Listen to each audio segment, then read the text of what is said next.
My daughter Jessica sent me a group text. Mom, we've talked to a lawyer.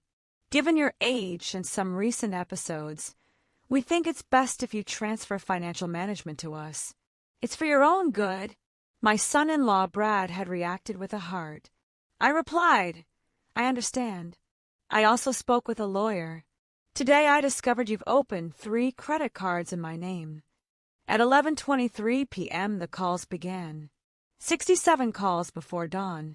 Jessica left me a voicemail, her voice trembling with panic, asking what I had done and saying the private investigator claimed I had documented everything. I simply replied that I was protecting myself from criminals. This was before they realized I knew everything about their plan to have me declared mentally incompetent. Like this post if you've ever felt your family saw you as an ATM instead of a person. The message hit my iPhone while I sat in the oncologist's waiting room on Tuesday at 3:23 p.m., waiting for my breast biopsy results. My hands were already shaking from anxiety, and then I saw the notification pop up in the Williams family chat, a name that now makes me nauseous. They were all there. Jessica, 42, my firstborn who I once called my pride and joy. Michael, 39, who never learned to say no to his sister. Brad, Jessica's husband, who looked at me like I was an underperforming investment. The message explained that they had consulted with an attorney who specializes in elder law. They claimed that considering my age and some recent episodes that worried them, like when I supposedly forgot to pay the electric bill last month, or when I got confused about dates, they thought it would be better for everyone if I allowed them to manage my finances. They insisted it was nothing to be ashamed of, just being proactive.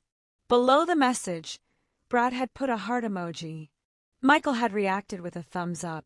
I sat in that cold waiting room, CNN droning in the background, and felt something die inside me. It wasn't fear of cancer. It was the realization that my children were setting a trap for me. Because you see, I hadn't forgotten to pay the electric bill. I'd paid it early as always, and I'd never been confused about dates. What I had done was say no for the first time in 4 years when Jessica asked me for $8,000 for a business coaching course for her new consulting venture that existed only in her imagination. Comment below if you've ever discovered your family was lying about you to get what they wanted. I picked up my phone with steady hands and typed back that I had also spoken with a lawyer that day. I told them I had discovered that 3 credit cards had been opened in my name in the last 6 months, Visa, MasterCard, and American Express, with a total debt of $47,000, all with signatures that weren't mine. I didn't wait for a response. I turned off my phone and went into Dr. Martinez's office to hear that the biopsy was benign. That was the good news of the day. The bad news started at 11:23 p.m. The phone began ringing like a fire alarm. Jessica first, then Michael, then Brad, then Jessica again. 67 calls logged on my iPhone before 4:17 a.m. Voicemails piled up, each one more desperate than the last. They claimed there had been a misunderstanding, that we needed to talk immediately, that I was ruining everything and they needed to explain. The last message, Jessica's at 4:02 a.m., had a different quality to the voice. Pure panic. She asked what I had done, said the private investigator claimed I had documented everything, that I had evidence of something. She begged me to call her, promising we could fix everything. I waited until 7 a.m. Then I called Jessica and said simply that I was protecting myself from criminals who happened to share my DNA. But to understand how my children became my financial predators, you have to go back to November 3rd, 2019. The day Robert, my husband of 43 years, collapsed in our driveway while raking leaves. Massive heart attack, dead before the ambulance arrived. The day I became a 68-year-old widow with a teacher's pension of $2,847 a month and $500,000 from life insurance that I thought would give me security for my remaining years. I didn't know that life insurance had become their business plan. The funeral was Monday, Wednesday, Jessica was at my kitchen table with a folder full of documents, and that look I now recognize as her shark look. She told me she knew this was hard, but we needed to talk about money. Dad had handled everything, and now we needed to figure out the situation. Brad worked in finance and could help me organize everything. It was important that I didn't make costly mistakes. Costly mistakes, as if I were already a confused old woman who couldn't tell a dollar from a penny. I told her that was very thoughtful, because then I still believed in my children's goodness. That was my first mistake. The second was signing the document that made me co-owner of a checking account with Jessica for emergencies. The third was accepting that Brad would review my finances to optimize them. What I didn't know was that they were already calculating how much they could extract before I died.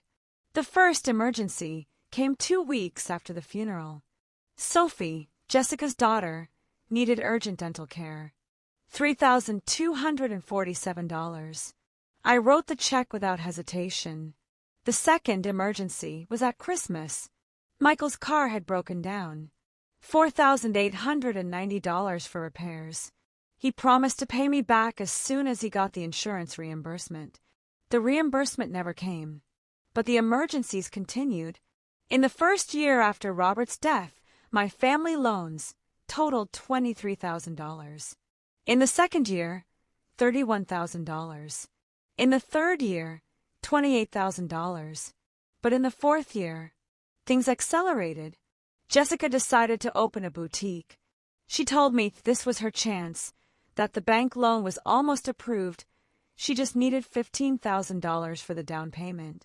15 became 25 when she discovered additional costs.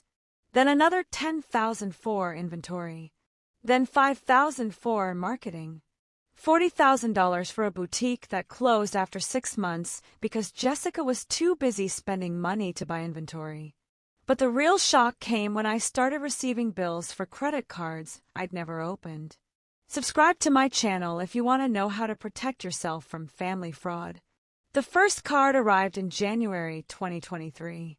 Visa Platinum in my name, $12,000 in debt. I called customer service, confused. The representative told me the card was open September 15, 2022. The applicant had provided my social security number, date of birth, and used my current address. I explained I had never applied for this card. When she asked if I had the statement with me so I could see the transactions, I looked at the list: $2,300 at Morton's Steakhouse, $1,890 from Nordstrom, $847 for JW Consulting Services, Jessica Williams' initials.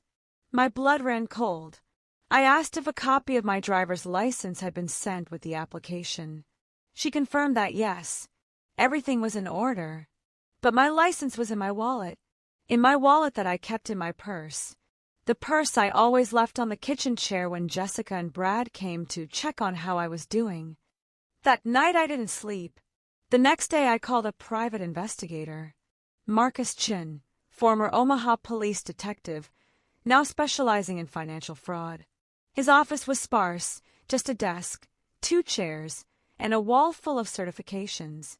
But his eyes were sharp as a hawk's. He asked me to tell him what I had discovered so far. I showed him the 3 credit cards, bank documents, statements showing transfers I didn't remember authorizing. Marcus studied everything for 20 minutes without saying a word. Then he looked up and told me this wasn't casual financial exploitation. This was a system, a long-term plan to drain my accounts and prepare to take total control of my assets. I protested that they were my children. He explained that 90% of elder fraud is committed by family members. What he saw here showed they had already established a pattern of financial control. The credit cards were just the beginning. I leaned forward and asked, "The beginning of what?" He told me it was the beginning of the process to have me declared mentally incompetent. The words hit me like slaps. I asked what he meant. Marcus opened his laptop and asked if I had ever heard of competency proceedings. He explained it's when someone petitions the court to be appointed legal guardian of an elderly person who's no longer able to manage their own affairs. I insisted I was perfectly lucid. He said he knew that, but they were building a case to say otherwise. The forgotten credit cards, the unpaid bills, the episodes of confusion, they were creating documentation. My stomach clenched. I asked, documentation for what? He explained they wanted to convince a judge that I was no longer competent. Once they got guardianship, they would control everything. My assets, my medical decisions, where I lived, everything. I asked if this was illegal. Marcus shook his head and told me that if done correctly, it was completely legal and very common. That night I went home and did something I'd never done before. I searched through Jessica's purse. It was Wednesday, the day of our weekly lunches that she'd insisted we start to stay connected after losing Dad. Jessica had gone to the bathroom, leaving her Kate Spade bag on my kitchen chair. Inside I found a copy of my driver's license, a copy of my Medicare card, and a copy of a document that made me dizzy, a request for mental competency evaluation signed by Dr. Patricia Cohen, geriatric psychiatrist, a doctor I'd never met in my life. Like if you think Eleanor should confront Jessica immediately. The next day I called Dr. Cohen's office. The receptionist was very helpful. She confirmed that yes, my family had made an appointment for me for the next week. My daughter Jessica had explained her concerns about some episodes of memory loss and confusion. I asked what episodes. According to the notes she had, there had been incidents with unpaid bills, confusion about dates, and episodes of paranoia regarding family finances. Paranoia. They called it paranoia that I discovered they were stealing from me. I asked if I could have a copy of what my daughter had said. She apologized but explained it was confidential. I would see everything during my evaluation. I hung up and immediately called Marcus. He told me we had a bigger problem than he thought. They were accelerating the timeline. He asked if I had a digital recorder. I asked why. He said, because we needed to document every conversation from now on. The Sony digital recorder I bought at Best Buy cost $89.99. It turned out to be the best investment of my life. The conversation I recorded that Friday night changed everything. Jessica and Brad had come for our weekly check-in. I sat them down in the living room, offered them tea, and pressed the record button on the small device hidden in the couch cushion. Jessica began with that sweet voice that now made me shiver, telling me that she and Brad had been talking, and they were really worried about me. I asked what they were worried about. Brad leaned forward, hands clasped like a financial advisor in a commercial, and told me that lately I had made some questionable financial choices. The private investigators, the accusations about credit card fraud, these were the actions of someone who might be confused or, as Jessica added gently, paranoid. I told them I wasn't paranoid and that I had documentation of actual fraud. They exchanged a look. That look I now know was their signal to move to the next level. Jessica told me they had made an appointment for me with a specialist, just to make sure everything was okay. Dr. Patricia Cohen, who was very nice. I asked what would happen if I refused to go. After a moment of silence, Brad said something that froze my blood. He said nobody wanted to go the legal route, but if I was truly incapable of making rational decisions about my money, someone had to protect my interests. And those of the grandchildren. Protect my interests. Translation, take my money. I asked what would happen if the doctor said I was perfectly lucid. Jessica quickly said then there would be no problem, but some of the episodes were concerning. I asked what episodes. Jessica pulled out a notebook I'd never seen before and began reading. On March 15th, I had supposedly called the bank 3 times in one day to check my balance. On March 22nd, I had accused the delivery boy of stealing my mail. On April 3rd, I had forgotten Sophie's name when she called. Every word was a lie. Every episode was invented. Brad continued, claiming that on April 12th I had threatened to call the police when the internet technician came for an installation I had requested myself. Never happened. None of this had ever happened. But they had a notebook, documentation, a record of episodes that existed only in their fantasy but would look very real to a judge. I stood up and told them I thought it was best if they left. Jessica pleaded with me not to get angry, insisting they were just trying to help. I asked if lying about me to steal my money was their idea of help. Brad also stood, and for the first time I saw something threatening in his eyes. He said this kind of paranoid outburst was exactly the type of behavior they were talking about. I told them to get out. Now. Jessica's voice became sharp as a scalpel as she told me that if I didn't cooperate with them, they might have to consider other options. I asked what kind of other options. She explained they might have to contact social services for a welfare check, and if they decided I wasn't safe alone. The threat hung in the air like toxic smoke. They left, but not before Jessica told me the appointment with Dr. Cohen was Tuesday at 10, and I had better be there. That night I listened to the recording 5 times. Their calm, sweet voices making veiled threats. The systematic planning to steal my autonomy along with my money. Marcus was right. It wasn't casual exploitation. It was a military plan. Write a comment. What do you think Eleanor should do now? Monday morning, instead of preparing for the appointment with Dr. Cohen, I went to the police station. Detective Maria Santos, Financial Crimes Unit, had dark intelligent eyes and a desk covered with case files. She listened to my story without interrupting, took meticulous notes, and studied the documentation I'd brought. She told me what I was describing was a classic case of elder financial abuse with elements of identity theft. But the part about the competency proceeding was new. I asked if it was illegal. She said it depended. If they genuinely believed I wasn't competent, it would be legal. But if they were falsifying episodes to build a case, that was fraud. I leaned forward and asked how we could prove it. She explained the recording was a good start. In Nebraska, it's legal to record conversations if at least one person consents, and I had consented. But we would need more.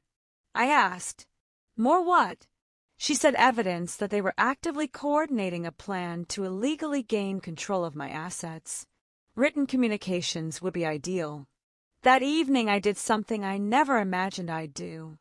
I installed monitoring software on my home computer, the one Jessica and Brad used when they came to help me with technology. Keylogger Pro cost me $49.99 and recorded every keystroke, every email sent, every message typed. 3 days later, I had my smoking gun, an email from Jessica to Brad sent from my computer while she thought I was at the grocery store. She wrote that the old lady was becoming a bigger problem than they thought. The private investigator, and now questions about the credit cards, meant they needed to accelerate the timeline for the competency hearing. She had talked to the lawyer that morning, who said they had sufficient documentation for a strong case, especially with Cohen's evaluation.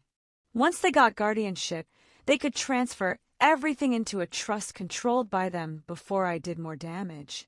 The life insurance was still intact, $500,000.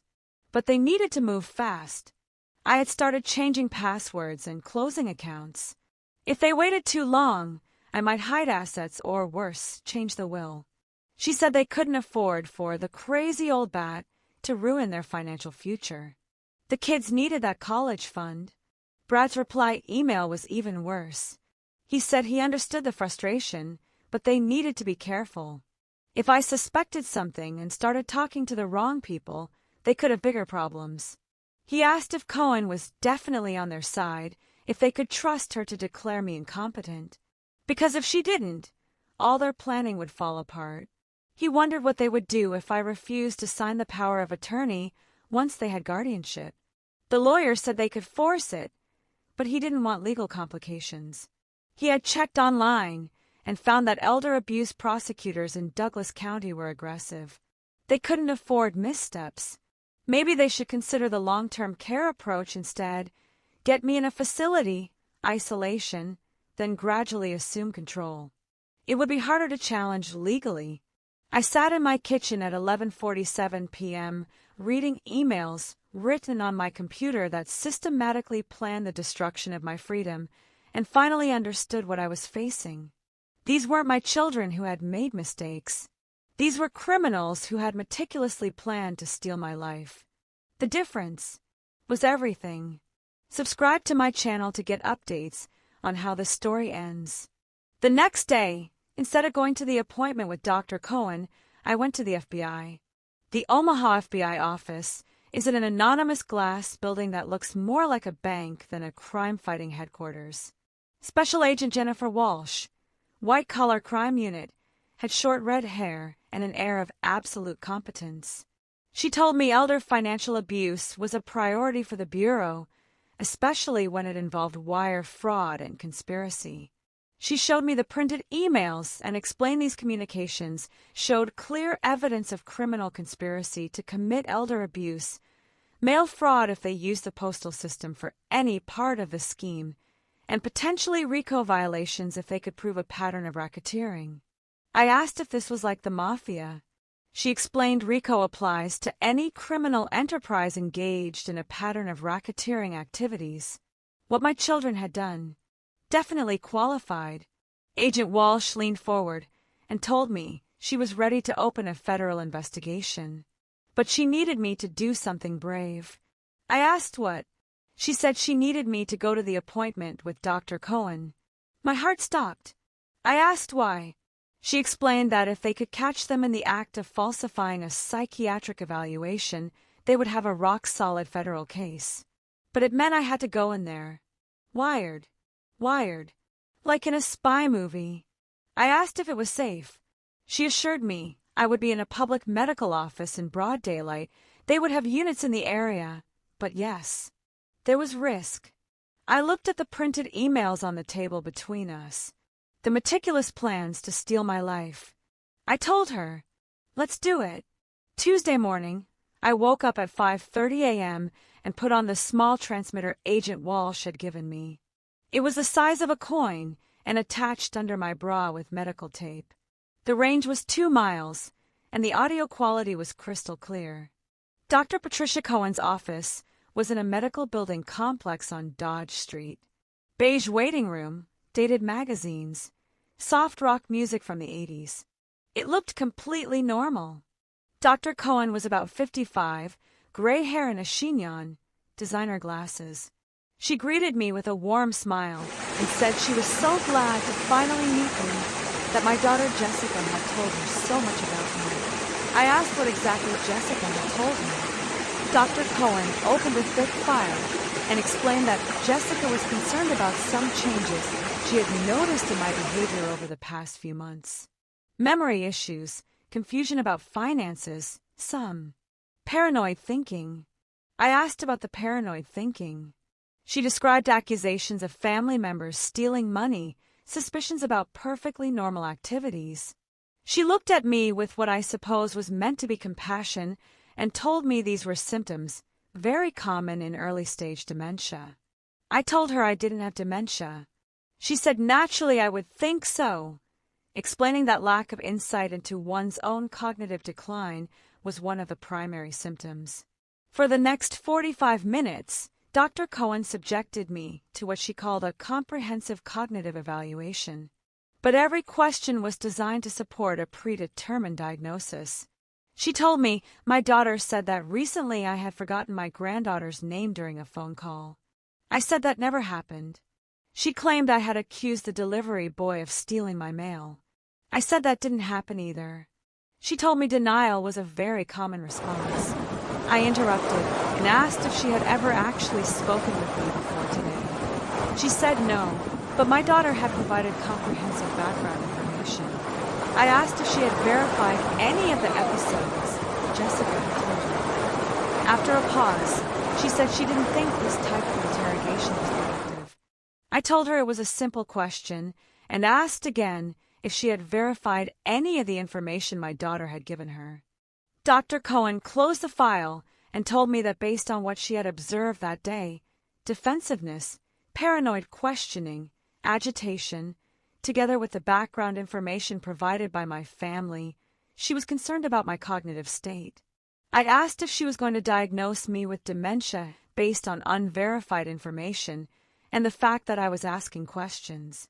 She said she strongly recommended that I allow my family to assist with major financial decisions going forward and thought we should schedule follow-up appointments. I stood up and told Dr. Cohen she would be getting a call from the FBI by the end of the day. Her face went pale. She asked what I meant.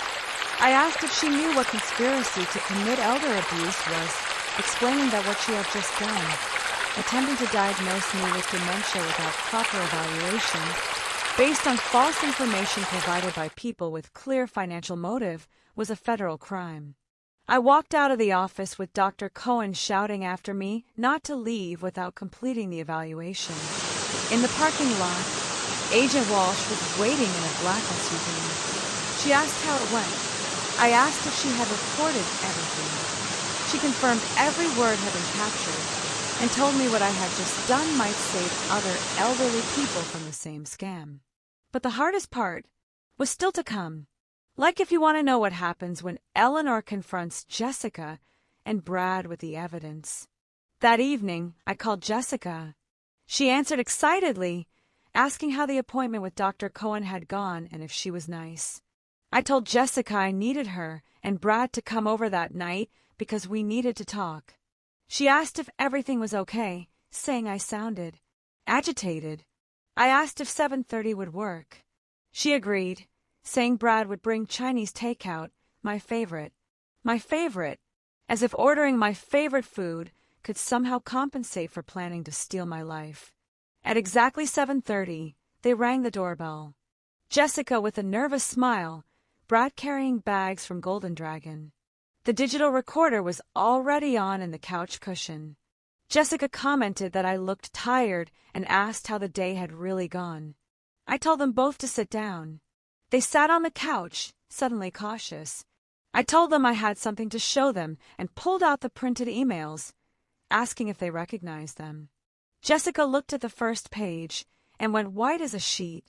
Brad grabbed her arm. Brad asked sharply where I had gotten them. I explained I had found them on my computer, the computer they used to help me with technology. Jessica stammered that there had been a misunderstanding. I told Jessica I had once heard someone say that when someone shows you who they really are, you should believe them. That day I had seen who they really were. I held up the first email and read their words back to them, calling me the old lady who was becoming a bigger problem than they thought. Jessica claimed it was just frustration. I read the next part about not being able to afford for the crazy old bat to ruin their financial future. Brad stood up and claimed I was taking these out of context. I asked about the context and held up the second printout, reading their plan to get me in a facility, isolate me, then gradually assume control. The room fell into dead silence. I told them they had planned everything: the credit card fraud, the false medical accusations, the fake psychiatric evaluation, the plan to put me in a nursing home against my will.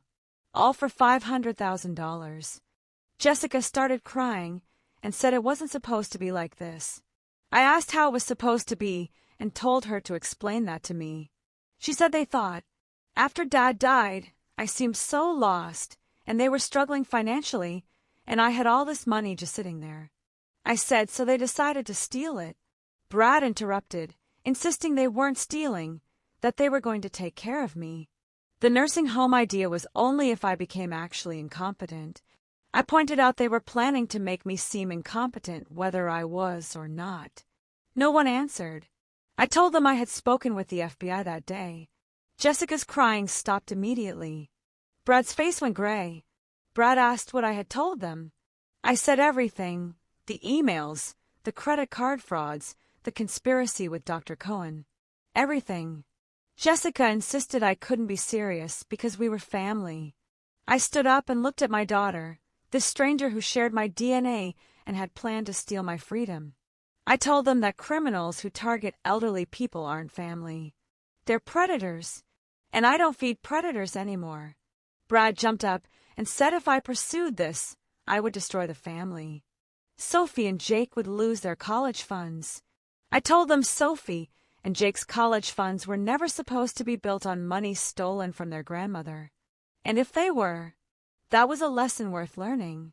Jessica said through her tears that I was being incredibly selfish. I laughed, but it wasn't a happy sound. I told Jessica that for 4 years I had been their personal ATM. I had paid for the house down payment, the boutique failure, Michael's fake emergencies, her divorce lawyers, her credit card debts, her children's everything. And when I was finally protecting myself from identity theft and fraud, I was the selfish one. Jessica said they never meant to hurt me. I told them they hadn't meant to hurt me. They had meant to control me. There was a difference. I looked at both of them and told them the FBI would raid the house tomorrow with a search warrant. I suggested they hire lawyers. Jessica reached for me, pleading with me not to do this. I backed away and told her never to touch me again. Brad's voice turned threatening as he said if I did this, they would countersue. They would tell everyone I was having a mental breakdown, that I wasn't competent. I told them to go ahead because, unlike them, I had evidence. Hours of recorded conversations, documented fraud, expert witnesses, and most importantly, I had the truth. They headed for the door. Then Jessica turned back and said we could fix everything, that they would pay back the money. I asked with what money, the money they had stolen from me. That night, after they left, sitting in the quiet of my house, I looked at Robert's photo on the mantel. I told Robert's photo that I finally understood why he always said to trust but verify. That day I had learned that sometimes the people closest to you are the ones who will hurt you the most. But for the first time in 4 years, I felt something I had almost forgotten. Peace. Not peace because everything was resolved. Peace because finally I had stopped lying to myself about who my children really were. And for an old woman like me, the truth, even when it hurts, is better than living in a beautiful lie. Subscribe to my channel to get updates when this story continues. The search warrant was executed Tuesday morning at 6:47 a.m. I was ready. Agent Walsh knocked on the door with 3 other agents and Detective Santos. They had boxes for evidence and a very thorough list. Agent Walsh told me they were searching for electronic devices, financial documents, and any communications related to the case. I told them everything was on the kitchen table. I had spent the weekend organizing everything. Bank statements, credit card applications, printed emails, recordings, transcripts, medical records. Everything labeled, dated, and organized in clear plastic folders. Agent Walsh looked impressed and told me this was the most organized evidence package she had ever seen in an elder abuse case. I explained I had been a high school math teacher for 37 years. Organization was my specialty. 3 hours later, they left with 4 boxes of evidence and a promise that based on what they had seen that day, they would be filing federal charges by the end of the week. Jessica and Brad were arrested Friday morning. Fraud, elder abuse, conspiracy, identity theft. Bail set at $50,000 each. Jessica called me from county jail crying. She said she couldn't make bail, Brad's parents wouldn't help, and their lawyer cost $15,000 just for the retainer. She begged me to help, for Sophie and Jake's sake. I told Jessica that for 4 years she had asked me for money every single time there was a problem. That day, for the first time, I was saying no not because I couldn't help, but because I wouldn't. She asked if I was leaving her in jail. I told her I was allowing her to experience the consequences of her choices. She said Sophie and Jake needed their mother. I told her Sophie and Jake needed to learn that actions have consequences, and they needed to see that their grandmother wasn't a doormat. I hung up the phone. Michael, surprisingly, never got involved in the scheme. Apparently, Jessica never told him about the plan, afraid he wouldn't approve. When he learned about the arrests, he called me immediately. He said he had no idea, that if he had known. I told Michael he didn't know because he never asked questions. For 4 years, He had watched me give money to Jessica over and over, and not once had he asked if it was sustainable or if it was affecting my security. He said he thought I could afford it. I explained that was the problem. They all thought about what I could afford, not about what I deserved. Not about whether it was right to take so much from a grieving widow.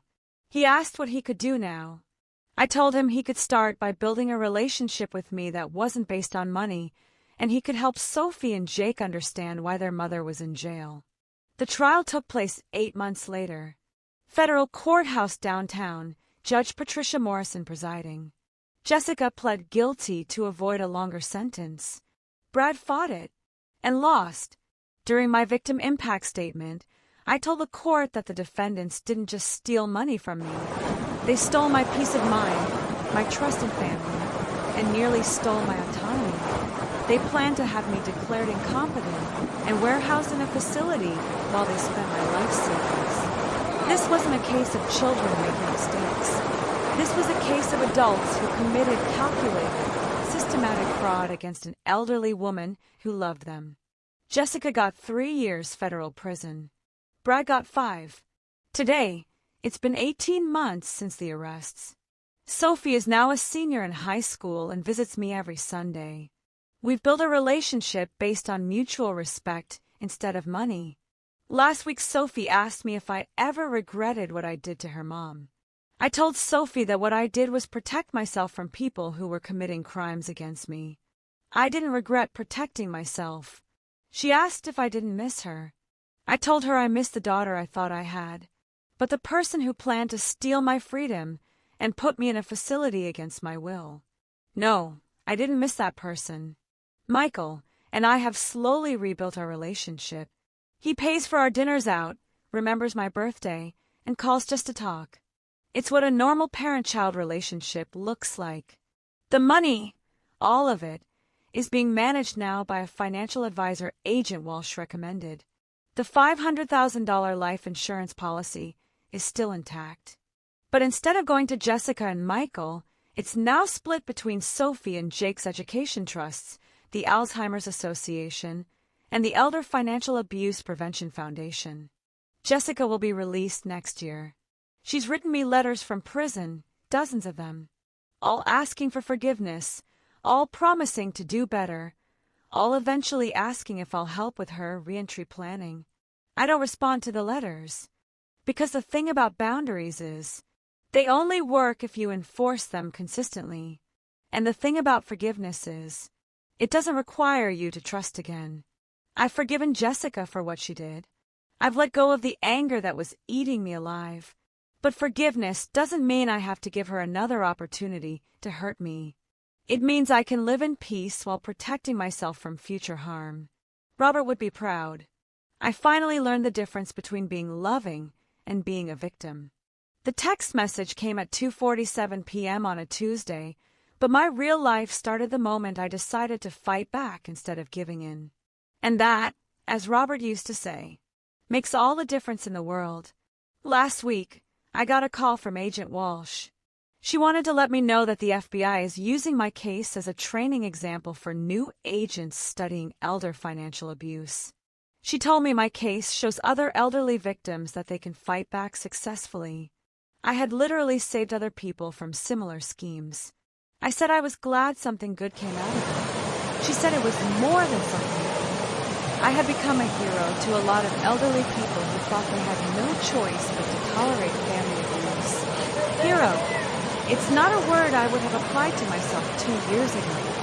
But maybe that's what becoming strong looks like. Not feeling like a hero. Just feeling like someone who refuses to be a victim anymore.